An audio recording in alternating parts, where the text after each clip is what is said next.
noches y bienvenidos. Otra vez aquí estamos en riguroso directo en La Pecera. Son las 9 en punto de la noche y venimos a hablar, como de costumbre, de la actualidad asturiana y, por supuesto, también nacional e internacional. Y para ello tenemos a dos invitados, a Arturo García Rodríguez, sacerdote católico y abogado. Muy buenas noches. Hola, buenas noches. Buenas noches. Y a José Quesada, sacerdote anglicano. Muy buenas noches. Buenas noches. Muy bien, pues bueno, bienvenidos. Encantado de teneros por aquí.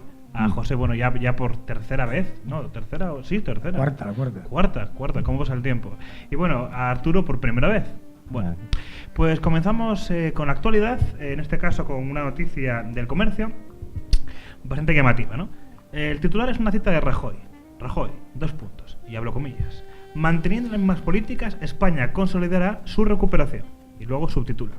El presidente del Gobierno en funciones ha valorado los datos publicados hoy por el Instituto Nacional de Estadística, que señalan que la economía española registró un crecimiento trimestral del 0,8% entre enero y marzo de este año, la misma tasa que en el cuarto trimestre de 2015. Parece que Mariano Rajoy se muestra optimista por la gestión de estos años del Partido Popular y plantea que manteniendo las mismas políticas la situación seguirá, la situación mejorará, consolidará, es decir, parece que seguirá mejorando. Vale, impresiones generales, para empezar, la noche. Bueno, yo creo que como es de cortesía, debemos dar el primer turno de palabra aquí al compañero Arturo, a ver qué nos cuenta, para ver si yo puedo atacarlo por algún lado. Bueno, pues lo que es indudable e indiscutible, y que desde que llegó Rajoy al gobierno, pues la economía ha cambiado. Bien por méritos propios, bien por méritos de las circunstancias. Eso ya será muy difícil de definir, pero en cualquier caso ha mejorado. Decir que estas políticas consolidarán su recuperación, pues es un futuro y es un futurible. Entonces a lo mejor sí o a lo mejor no. Lo que está acreditado y es que en principio mucho mejor que antes estábamos. Lo que pasa es que sí es verdad que la situación económica pende de un hilo y en cualquier momento pues se puede fastidiar, por decirlo de alguna manera. Entonces, bueno, un titular, ¿qué va a decir? Claro, él tiene que apostar por lo suyo para volver a salir elegido y si se consolidará o no se consolidará, apunta maneras. Ahora, que se consiga o no se consiga como futurible que llegue, aunque en mi opinión yo creo que por aquí va el camino, si bien, como no puede ser de otra manera, todo es manifiestamente mejorable y bueno, yo creo que puede mejorar bastante y creo que va a mejorar bastante si vuelve a ser Rajoy. Bueno, yo diría que sin ser un titular de esos que tanto llaman la atención y a los que nos tiene acostumbrados el señor Rajoy, concuerdo con Arturo en el sentido que efectivamente la economía desde que está Rajoy cambió. Ahora bien, yo haré un matiz. Cambió un poco a mejor en términos generales, pero solo para algunos. Y cambió para peor para una gran mayoría. Me explico. Es muy posible que aquí para el amigo Arturo haya mejorado, efectivamente, a mayores problemas, más conflictos. A más conflictos, los abogados más trabajo. Ahora bien, yo, como ciudadano que no vive de la Iglesia, gracias a Dios, puedo decir que estoy peor que estaba hace 5 años, o 4, no sé ya ni los que llevo en el paro. No veo que las cosas tampoco mejoren. Veo una política, en realidad yo ya no sé si es de derechas o de qué es, pero veo que hay 2 partidos que estuvieron alternándose en el poder durante los últimos 35 años y los 2 van en la misma línea. Ninguno se quiere apear y están dispuestos a vender el alma al diablo si es necesario con tal de mantenerse en el poder. Yo tengo solamente una esperanza muy pequeña, que es que alguno de los 2 partidos emergentes, uno de tendencias derechas y otro de tendencia izquierda, uno de los 2, me da igual, o si queremos los 2, lleguen a gobernar y cambiemos radicalmente, le demos una vuelta radicalmente a la política actual, tanto la del PSOE como la del PP. Bueno, la conflictividad que hubo en España con motivo de los recortes, cuando vinieron los ajustes y cuando empezó Rajoy, pues esa conflictividad poco se notó en los abogados. De hecho, yo conozco muchos compañeros que han ido al paro y muchos despachos de abogados sufrieron unas crisis profundísimas, de liquidar abogados porque no había la paradoja, dices, conflictividad, mayor ganancia. Al contrario, precisamente por toda aquella conflictividad que hubo, muchos despachos cerraron.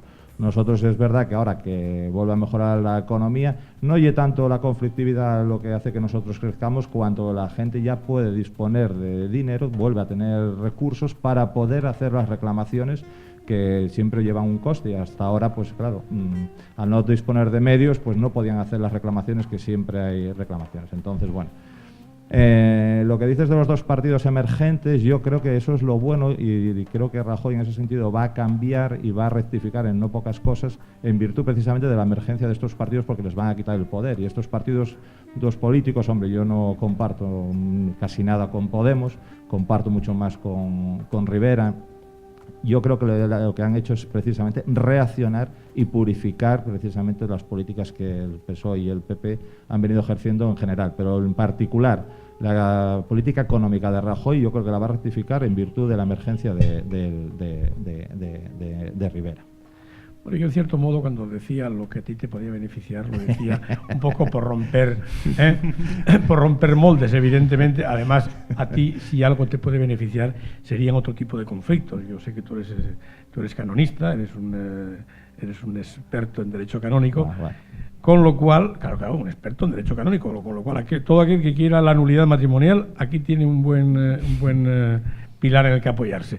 Y desgraciadamente, y esto lo digo con un poco en serio y un poco en broma, matrimonios cada día hay menos, ya ni canónicos, ni civiles, ni budistas, ni de ningún otro tipo. La gente cada vez no es que se case menos, porque el matrimonio no tiene por qué ser forzosamente ni ante una autoridad civil ni religiosa, ¿no? Pero cada vez hay menos matrimonios, y eso en cierto modo es una pena. Eso es lo que realmente, y me estoy saliendo del guión, pero eso es realmente lo que debe preocuparnos y lo que va en contra de la familia, y no lo que le preocupa al señor Cañizares, arzobispo de Valencia. Bueno, parece que José se está saliendo del tema, ¿no? Entonces sí, yo educadamente lo voy a reconducir, ¿no? Y bueno, ¿cómo hacerlo? Parece, sobre el papel es evidente, ¿no? Que hay un crecimiento del 0,8%, como se ha dicho, ¿no? Entre enero y marzo de este año. Rajoy, parece que, no sé si decir si se vanagloria o presume, porque entonces, estaría dando un toque como muy tendencioso, ¿no? Puede decir que está orgulloso de cara a su campaña de ese crecimiento. También parece que se ha hablado de una disminución del paro en numerosas ocasiones, etcétera, ¿no? Por polemizar un poco, parece sin embargo que luego se plantean como a costa de qué es este crecimiento. Por ejemplo, hay más empleo, ¿no? Pero también se ha demostrado que hay un crecimiento de empleos con sueldos bastante poco adecuados, empleos temporales. También parece que hay un crecimiento económico, pero a causa de unos recortes, ¿no? Que se plantea en qué hay que recortar. El crecimiento, como daba a entender antes un poco José, es para las mayorías, no es para las mayorías. ¿Realmente hablamos de crecimiento real? Yo creo que sí. Para mí es indiscutible. ¿Que podía ser mejor? Indiscutiblemente. ¿Que podían ser mejores los salarios? Indiscutiblemente. Pero es que la ley de la oferta y de la demanda y el mercado y el que llegue. Y entonces ante eso es imperativo, es que es muy complicado y la gente pues tiene que buscarse la vida como puede. ¿Que hemos vivido una época de bonanza? Sí. ¿Que esto ha venido abajo? Sin volver a recuperar ese momento de bonanza, pues cuesta mucho. Pero evidentemente mejor que estar al paro, lo preferible es trabajar. ¿Que sería con mejores sueldos preferible? Faltaría más, pero para eso también tenemos un estatuto de los trabajadores, tenemos unos convenios que están firmados por los distintos agentes sociales y se van pactando y se va acomodando las circunstancias. Confiemos en que poco a poco, claro que hay mucho que mejorar, pero claro, es que de la noche a la mañana no se cambia la política de un país, ni los recursos de la gente, ni el empleo se genera de un momento a otro, y encima es un mercado que no dependes de ti mismo, dependes del mundo entero. Y claro, cuando te dicen, claro, es difícil y es complicado, pero es la realidad. Cuando te dicen que lo mismo que haces tú lo hacen por la mitad de dinero en otro sitio, pues oye, la empresa también, pues yo entiendo que vaya al otro sitio, pero claro, lo que tiene que hacer el Estado es crear las condiciones para que esas empresas, a la medida de sus posibilidades, puedan hacer sus productos y demás aquí en España en las mejores condiciones laborales. Ese es el gran reto que tiene Rajoy por delante. Yo creo que los mimbres, el crecimiento está. Ahora el tema allí, consolidarlo. Como bien dice, se consolidará con sus políticas. Yo creo que tiene que mejorar cosas, tiene que mejorar, como decís, en los salarios y demás, pero todo eso ya otra vez de un crecimiento más fuerte y claro, eso es difícil, es muy difícil.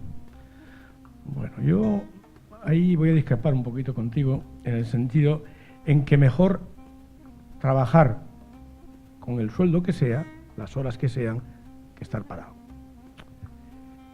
Hombre, yo tampoco digo eso exactamente. A ver, yo, por ejemplo, en verano, cuando estudiaba, yo trabajaba 12 horas diarias de camarero en Ribera de Sella, por un sueldo que al final eran 80.000 pesetas. Claro, eso no es viable. Pero bueno, yo opté por trabajar y luego... Bueno. Pero es que es por ahí precisamente, y quizás lo hayas tocado sin querer, por donde la patronal, los empresarios, muchas veces se aprovechan. A río revuelto, ganancia de pescadores. Ahora mismo, con esto de la crisis, todo vale para que trabajes 14 horas y te asegure por media jornada, que son 3,5 o 4. Todo vale para, en lugar de pagarte 1.200 o 1.500 euros, lo que marque el convenio, te pago 800. Y de paso te doy la comida para que no tengas que cocinar en casa.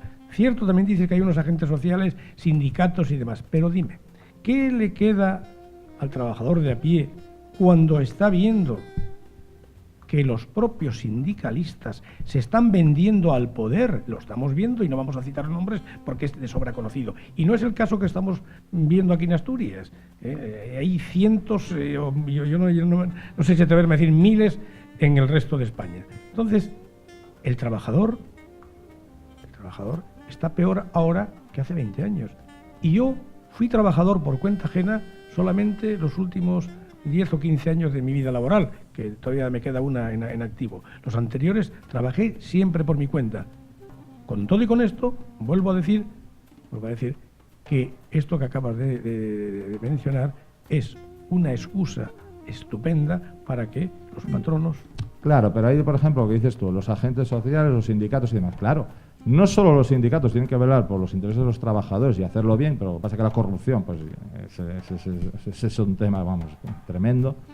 Pero luego también el propio Estado, con sus propios mecanismos, a través de la seguridad social, la tesorería y las inspecciones y demás, también tienen que estar controlando y velando. Y de hecho yo creo que en este sentido el Estado, de alguna manera también, en virtud de los poderes emergentes y demás, está haciendo una labor importante. Y así, oye, a mí me sorprende, corrígeme, los casos de corrupción que se han judicializado en los últimos años, tanto de un color como de otro, es impresionante. Entonces yo creo que también, poco a poco, no solo los agentes, no solo los sindicatos y la patronal también y el Estado, pues yo creo que con todos esos mecanismos de control que dispone y de los medios, yo creo que eso sí se puede proteger y se puede velar, y pueden velar por la protección del trabajador. Pero bueno, esa es una lucha. Oye, la gente recurre a los sindicatos, luego, claro, le dan la espalda, pero claro, ¿qué hacen? Pues tendrán que generar, la propia clase obrera tendrá que generar nuevos sindicatos que sean más de fiar y que velen realmente por sus intereses. De hecho, los sindicatos que,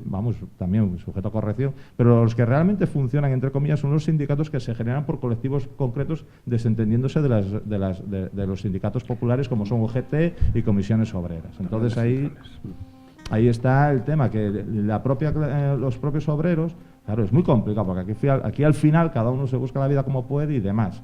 Pero sí, los propios sindicatos y los propios obreros deben velar. Y luego también el propio empleado, claro. Pero es que es la necesidad, es la situación individual de cada uno. Claro, yo trabajo 12 horas, corcholis, llámame y pongo una denuncia en la Inspección de Trabajo de que tu empresario te está esclavizando. Pero no lo hacen. ¿Por qué? Porque es complicado, porque tiene una familia que alimentar, tiene una hipoteca, tiene no sé qué, entonces...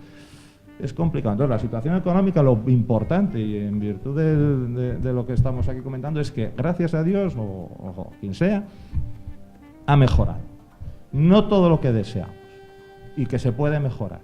Bueno, pues aquí tenemos toda una legislatura por delante que va a depender de los españoles que queramos. Mi opinión es que lo que se hizo hasta ahora podía haber sido mucho mejor, pero ha funcionado. ¿Va a seguir funcionando? Yo creo que sí. Yo ahora un experimento, un cambio de poder y demás, yo creo que eso iba a complicarnos mucho las cosas, en mi humilde opinión. Y bueno, antes de cambiar de tema, vamos a ir pasando a otra cosa. Sí es verdad que estos datos que aportábamos sobre el crecimiento trimestral y luego contrastando un poco con el tipo de críticas que suelen hacerse al Partido Popular, ¿no? Bueno, son, yo lo único que me limito es a reproducir las críticas habituales en este tipo de... Bueno, cuando se habla de la gestión del Partido Popular, que bueno, realmente cuando se habla de otras gestiones también se suelen aducir cuestiones similares. O sea, no pretendo tampoco hacer aquí ni atacar ni defender. Pero lo que sí quiero preguntar es, de cara, bueno, un poco a vuestra postura de cada uno de vosotros, ahora mismo, tal y como está el país, y tiene unas elecciones aquí a la vuelta de la esquina, ¿es necesaria una continuidad en la política económica o una ruptura? Porque, por supuesto, Podemos, incluso Ciudadanos, aunque tenga una ideología más próxima pues al Partido Popular, podría suponer una ruptura. Yo antes de pasar con este tema, quería matizar algo sobre lo que comentó Arturo hace un momento. Yo, para empezar, creo que este sistema económico está agotado. Tiene muy poco que dar de sí. De alguna manera, yo al menos tengo la percepción, y no es cuestión de que gobierne el Partido Popular o gobierne el Partido Socialista, porque esta es una percepción que tengo ya desde hace tiempo, es que aquí gobierna cualquiera, ese cualquiera tampoco sé nombres y apellidos, menos el propio gobierno. Los gobiernos están todos vendidos, entregados en manos del capital, en manos de ese poder real, que efectivamente es el dinero y que nadie conoce y no precisamente porque sean sociedades anónimas. Valga un ejemplo. Seguramente que en estos crecimientos, en este porcentaje, estarán incluidos los beneficios de la banca, seguramente. Y eso es un punto importante, es una partida importante, ¿no?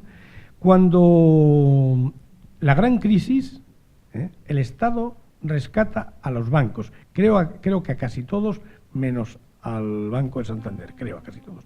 Quien más y quien menos recibió una cantidad importante, ¿no? Al año siguiente, todos los bancos no habían devuelto lo que habían recibido del Estado, es decir, de todos los contribuyentes, de nuestros bolsillos, y sin embargo su cuenta de resultados arrojaba importantes beneficios. Pongo un ejemplo, es una anécdota personal, pero es así. Yo tengo una hipoteca con entonces Caja Madrid, ahora Bankia, ahora no sé cómo se llama.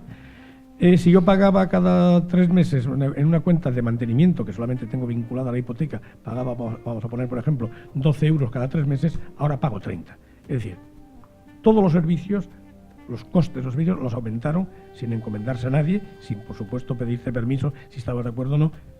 Eso genera indudablemente unos beneficios importantes, hablo de la banca y de otros sectores, que sí se incluyen en ese superávit, en ese crecimiento de la economía, pero que al final van a perjudicar siempre al bolsillo de los mismos. Es un dato. Sí, bueno, yo el tema de la banca, claro, yo por ejemplo, para mí un error, pero claro, yo no soy economista y es desde el sentido común o mi idea, mi concepción de cómo debería funcionar la economía y tal. Claro, yo por ejemplo, eso de la banca, yo creo que tenían que haber dejado caer las bancas, los bancos.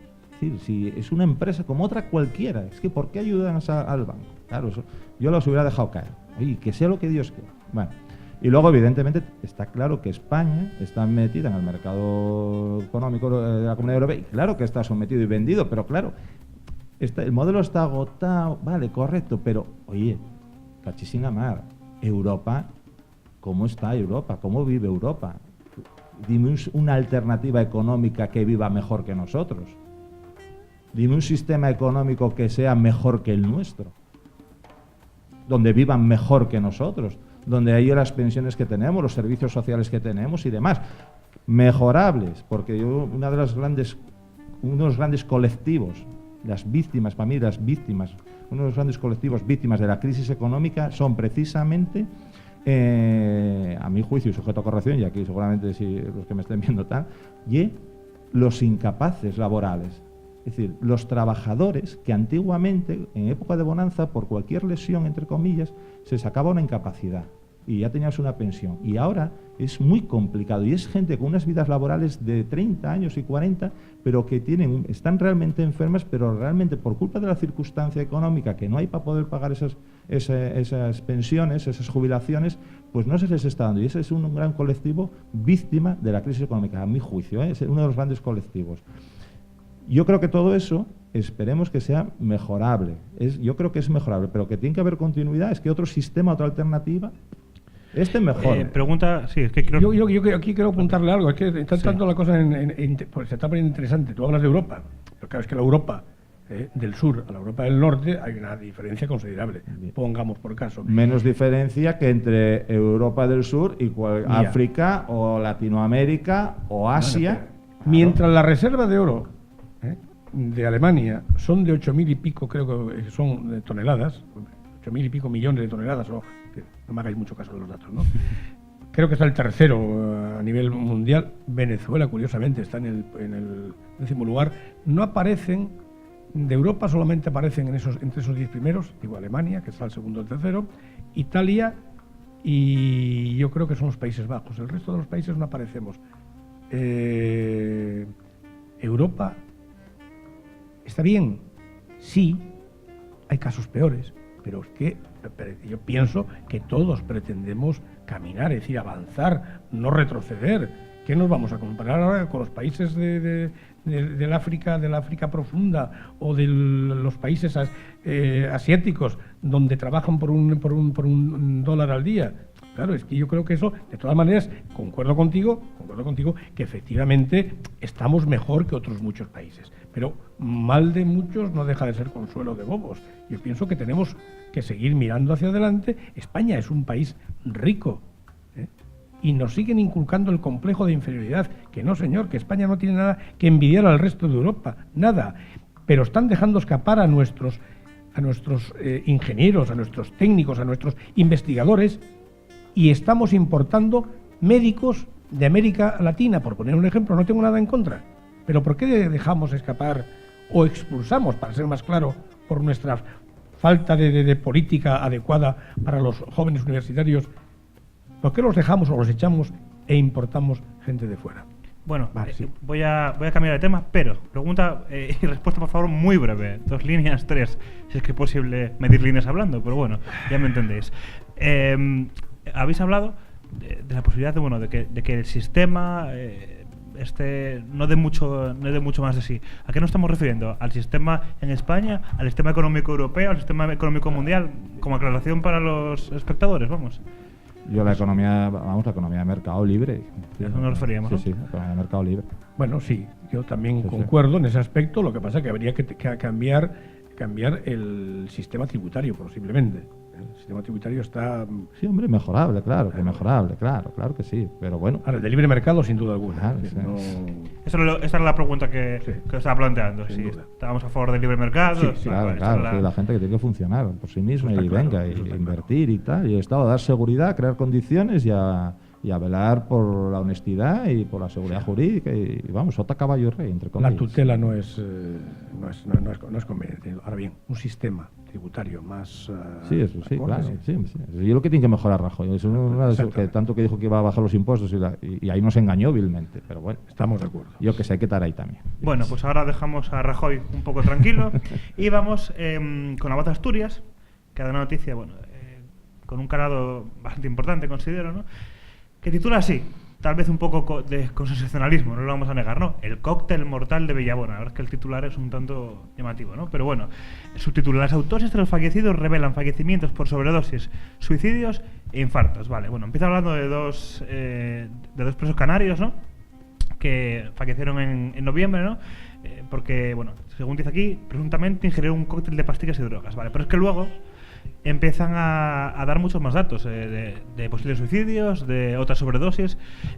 En España, en Europa en general, en contraposición a Estados Unidos, tenemos un sistema penitenciario que se supone que es de reinserción, mientras que en Estados Unidos no es reinserción, sino que más bien es de condena y aislamiento. ¿Cómo es posible? Sí, ¿cómo es posible que en un sistema como este se den casos así? O sea, esto parece muy llamativo. Entonces, quería un análisis personal, social. Es que es un tema...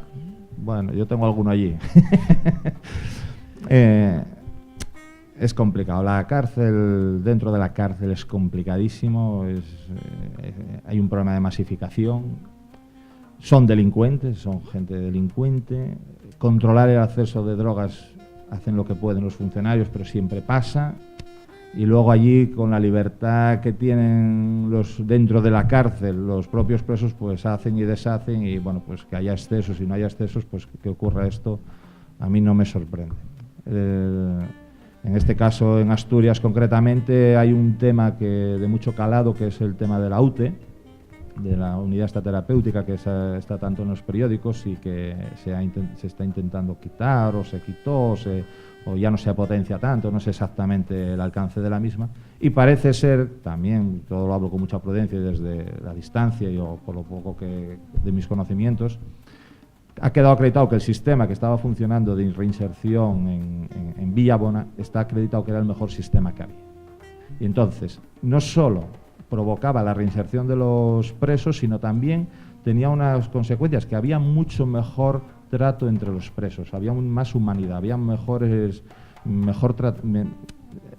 provocaba mejores relaciones sociales entre ellos, por decirlo de alguna manera. Y claro, cuando no apoyas todo eso, pues se empeoran las relaciones entre ellos, circula la droga y demás, y que haya estas cosas, sí, es un tema muy complejo. Bueno, yo efectivamente, sin negar que sea muy complejo, sí me llama, sin embargo, la atención la circulación de droga que hay dentro de la propia cárcel. La droga allí no llega sola, ni la echan desde los aviones con sacos de esa cosa, como cuando dispensan alimentos o medicamentos en lugares donde hubo una catástrofe. Ahí la droga entra de la calle. Yo, que fui en alguna ocasión, no como visitante de ningún preso, sino como miembro, es decir, como sacerdote, como pastor, a visitar a los internos, legalmente acreditado, después de haber cubierto todos los requisitos que me exigían para poder acceder, a mí se me antoja imposible, porque aún siendo supuestamente de confianza, puesto que yo estaba bien documentado y demás, empiezas por dejar el teléfono, por dejar la cartera y no dejas allí los calzoncillos, porque vamos, pero te revisan de arriba abajo. Entonces, ¿cómo es posible que entre la droga ahí? Los vis-a-vis. Aquí apunta efectivamente vis-a-vis. Los vis-a-vis también son tan revisados como cualquier otra persona. La nueva farmacia de la cárcel. Yo me voy a atrever a decir. Es complicado. Yo me voy a atrever a decir, claro, no hablo de todos, pero que hay funcionarios que están implicados. Yo conocí a alguno que acabó en la cárcel, pero esto luego tampoco se airea demasiado, se ventila, porque el mercado, el negocio de la droga, genera muchísimo dinero, y más en lugares como estos, en los que, al estar tan limitado, a ser tan difícil supuestamente el conseguirlo, se paga al precio que te pida. Bien. Dicho esto, y hablando de la UTE, ese módulo que también funcionaba y que ahora parece ser que está medio desmantelado porque la autoridad eclesial... Hay que ir concluyendo. Tengo que concluir por rápido, porque la autoridad católica, no sigas porque la estás liando. El arzobispo de Oviedo echó a los dirigentes de una pastoral que lo estaban haciendo muy bien y que fueron un modelo a exportar a otras prisiones. Simplemente a estas personas se les prohibió, se les suprimió a ver, yo no estoy en pastoral penitenciaria, pero a ver, la política de reinserción y tal depende de la institución pública, no del arzobispo. No, pero vamos a ver, el equipo que llevaba a cabo esta labor de forma tan encomiable fue sustituido por el nuevo delegado de pastoral penitenciaria, que no sé cómo se llama, pero parece ser que llegó allí al estilo del actual obispo, como elefante en cacharrería y no dejó títere con cabeza. Esto se puede leer en los medios. Hay que cortar ya. Bueno, pues cortamos. Muchas gracias a los dos por venir. Siempre se queda todo en el punto interesante, es que es un terror. Pues bueno, gracias. En fin, muchas gracias y espero volver a veros pronto, a los dos. A vuestra disposición. Y bueno, igualmente. A ustedes, buenas noches. Quédense para ver el Magazine Y, posteriormente Asturias Noticia y reposición de este programa a las 12. Buenas noches.